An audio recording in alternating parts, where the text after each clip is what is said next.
Oh, there you are, YouTube. Doodle doodle doodle doodle do. Subscribe if you're interested, but also no pressure. But if you did, hey, I'd greatly appreciate it. Hey, so it's another October day. We are counting down the days till Halloween, and we're doing that by pulling a movie out of our Halloween Advent calendar. Today, while I was at work, my wife and kids did it, so let's go see what movie we're watching today. Okay, what's the date? October 23? 23. What are you watching today? I can't see it. The Sixth Sense. Tradition. The Sixth Sense. Put it back in. What are you doing? No. Put it back in where it goes. No. Put it. No. Put it. Okay.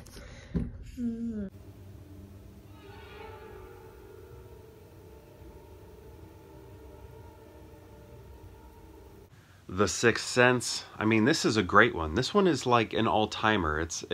I mean, you know, there are different types of horror, but this one is one of my favorites. Like, if I had to pick, I don't know, all of horror, what's your favorite?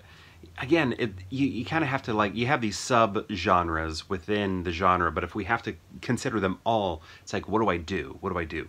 Do I go with, like, nostalgia, something from when I was a kid, or something more gritty, you know, something more gritty when we think of horror, you know, sometimes it's what we want, or like with the one I want to watch the most. I don't know, it's like, it's very tough, but I know The Sixth Sense is really up there. If you hold up a bunch of horror films, and you have this one on there, I know a lot of people want to call it a thriller, you know, back, you know, with the Academy trying to label this as a thriller, or the studio's trying to label it as a thriller so that it could get some nominations and wins on Oscar night. But I don't know, this one, it is so up there for me, and it is scary. It makes you feel uneasy. Like, I'm in the basement right now, and the stairwell down to the basement, pitch black when you get to the ground level, and I was feeling a little uneasy, and that's because we just finished this movie. We just finished watching it.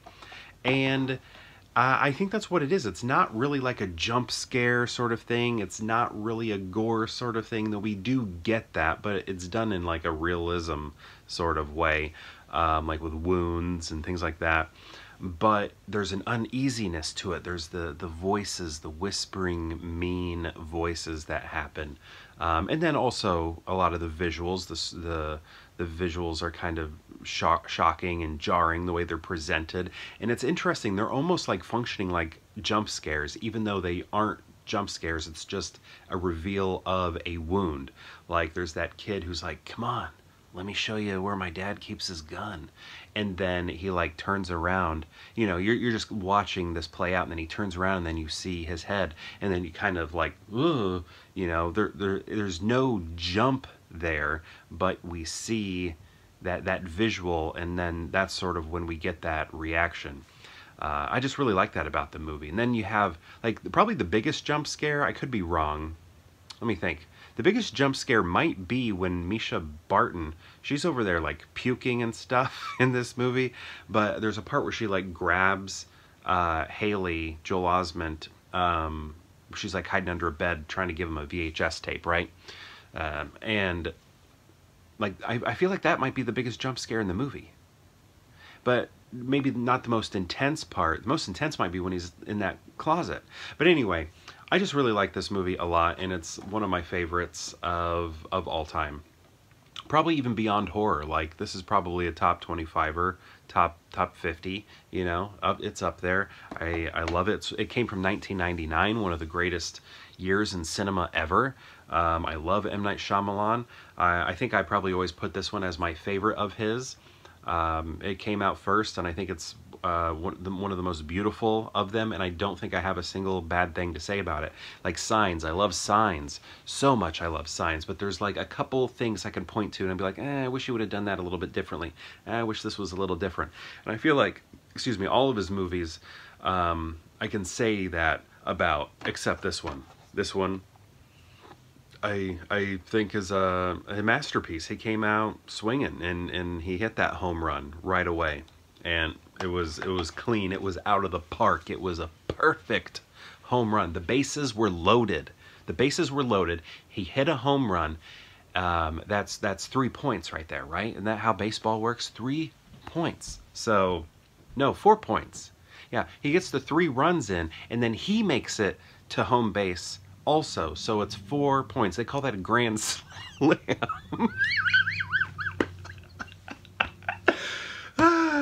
You can tell I know a lot about sports, right? Okay.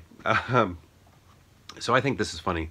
Here we have this like great image or whatever, but then it says the #1 thriller of all time. All time, the #1 thriller. And it's written in that font that says like, you wouldn't steal a car. Do you remember those, like before at the beginning of DVDs, trying to get you not to burn DVDs and like pirate DVDs and stuff? And plus I just think it's funny that it has like, you know, the pound symbol right there. I don't know, it's just like everything's so serious, and then it's like right there, the #1 thriller of all time. Who said that? Who said it? They don't even attribute it to anybody. On the back they got some attributes here. So ABC TV says Bruce Willis has never been better. Yeah, you ever seen Moonlighting? Actually, no, I do think he's so good in this. I love it. I wish he would have been nominated for an Oscar for this. I think he deserved that nomination. I'm really glad Toni Collette got nominated. I think she probably should have won. Haley, right? Nominated. He was up there with some heavy hitters, but, you know, great nomination. Let's see. But yeah, I think I would have loved to have seen Bruce Willis get a nomination. I'd have to look at the crowd. I can't think of everybody who was up there, but who would I pop out and put him in? I can't remember. But okay, Good Morning America. Let's find out what they said. They said the most involving, intelligent, psychological thriller I've seen in a long time. Okay, so psychological thriller. They're not calling it a horror film. I want to call it a horror film. I do. Do you call it that? I'm fine with calling it a horror film. It feels like one to me. When I came down those stairs to come talk to you, I was a little shaken. I was a little scared. What kind of ghosts am I going to find down here? What kind of voices am I going to hear? Am I going to have scratches on my back when I go back upstairs? These are the things, you know, going through my mind. And that doesn't happen to me with like extra violent stuff, extra gory stuff, those types of movies. But it's this like more subtle stuff that's going on. And a lot of times it's ghost stuff, I think, will do that to me. But yeah, but at the same time I find the movie oddly cozy. I think that has something to do with the autumn fall atmosphere, some of the outfits that we are seeing in the movie, all of that. Man, Toni Collette is so good at the end. And you know who's so good at the beginning is Donnie Wahlberg. And I didn't even know that was Donnie Wahlberg until many years later. I guess I wasn't paying attention to the credits because his name is right there. So, but he transformed. He looked completely different. So I guess that makes sense. But I wasn't looking for him, which is weird because I was a big New Kids on the Block fan, so I should have saw his name and then I should have been looking for him. I mean, I had a rat tail up until I got married. So, like, age 30, I cut my rat tail off. And I had that rat tail because of the New Kids on the Block, right? So I should have been looking for him. And he was so good in it, so good. M. Night, he shows up in it. He's doing good work also. I'm a big fan of this movie, and I don't know. I have a lot of heart and love for M. Night Shyamalan and the movies he makes. Even though I think he's made some absolutely terrible movies, I am always rooting for him because of movies like this, movies like Signs, movies like The Village, movies like Lady in the Water, movies like Unbreakable. Like that list of films right there are his Mount Rushmore. They're the all-timers. And then, you know, he had some good ones after that too. I like The Visit. I like I like Split. I like that new one that came out, something about the cabin. I thought that was pretty good also. But yeah, this was great. This one's a tradition. I don't know if you heard my wife say, but in the when they pulled the movie today, she said tradition, because this one, I don't know if it's been in every year, but it's in almost every year. We may have taken it out last year because we have tried to expand our calendar to things we have never seen, because it started out as stuff we're very familiar with, but now we try and go more towards movies we haven't seen. So, but this one has been in our calendar for a long time, since we started it, I'm sure. But we love it. We're big M. Night Shyamalan fans here in the house.